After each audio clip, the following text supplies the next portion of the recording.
A nearly 60-year-old emperor fell head over heels for me at first sight. He asked the eunuch, "Whose daughter is that?" Eunuch Zhu replied, "She is the only daughter of the Jiang family, and the fiancé whom the Northern Pacification Marquise has cherished for years." The Northern Pacification Marquise had rendered great service in defeating the Jiang and deserved a reward. Yet the emperor said, "The borderlands are bitterly cold. If the Northern Pacification Marquise cannot take care of this girl, I will do it for him."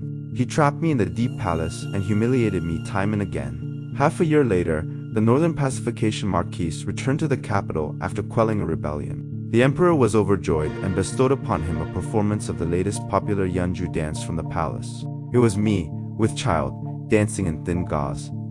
The Northern Pacification Marquis' eyes turned scarlet. For the first time, he drew his long sword in front of the emperor, shouting, "Your Majesty, this is my wife." The emperor flew into a rage on the charge that the Northern Pacification Marquis lusted after an imperial concubine had his head cut off. That night, my beloved was decapitated, and the bed beneath me was also soaked with blood. I was filled with remorse and resentment. When I opened my eyes again, I found myself back on the night I first met the emperor. The emperor, on an incognito visit, was staring straight at me. "When Miss sees that, it's your favorite rabbit lantern." When my maid Xiaoqui's voice reached my ears, the large swaths of blood in front of my eyes had not yet faded. The Northern Pacification Marquis returned to the capital. The dog emperor, using my parents' lives as leverage, forced me, who was with child, to dance for my former lover. My feet were bare, and I wore nothing but a strip of thin gauze all over my body. The sounds of silk and bamboo instruments rang out, and I danced in humiliation until my childhood sweetheart, the Northern Pacification Marquise, Xiao Yan's. At the end of March, it was the Lantern Festival. Many young ladies from noble families would go out on this day to release lanterns and pray for their beloved ones.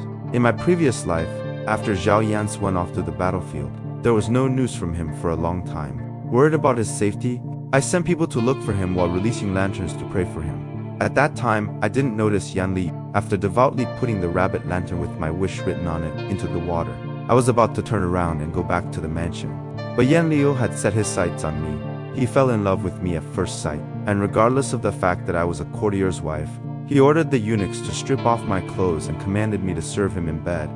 I loved Zhao Yan's deeply and would rather die than submit.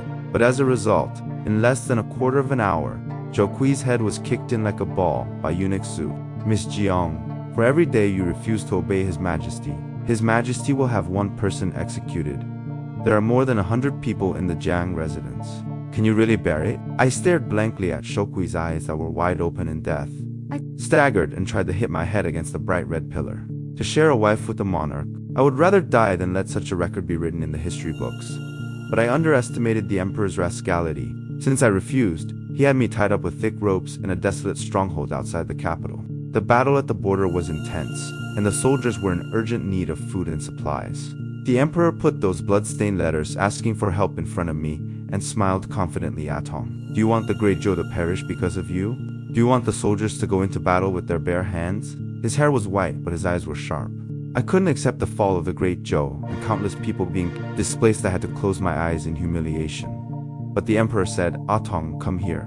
If you don't open your eyes, how can you see your man clearly?" He crushed my soul.